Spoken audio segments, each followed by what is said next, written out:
নমস্কার বন্ধুরা, আজকে বানাবো শাক চচ্চড়ি। তেল গরম করে 5 ফোড়ন দিয়ে দিলাম।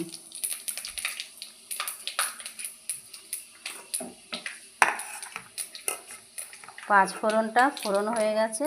এবার কেটে রাখা আলুগুলো দিয়ে দেব, দিয়ে আলুগুলো একটু ভেজে নেব।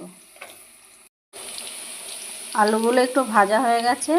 এবার কেটে রাখা ঝিঙে আর কলমি শাকের ডাঁটাগুলো দেব, পাতাগুলো দেব না, দিয়ে ভালো করে ভেজে নেব। ঝিঙেটা একটু মজে গেছে। এবার নুন আর হলুদ দিয়ে একটু নাড়িয়ে নেব।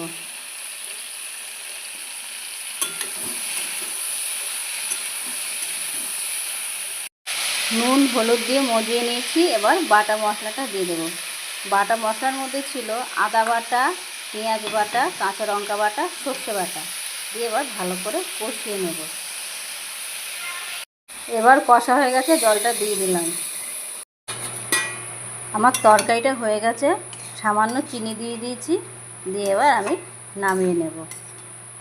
আমার শাক চচ্চড়ি হয়ে গেছে। যদি আপনাদের আমার এই রান্নাটি ভালো লেগে থাকে তাহলে লাইক, কমেন্ট, শেয়ার ও সাবস্ক্রাইব করে পাশে থাকবেন। দেখা হচ্ছে পরের ভিডিওতে।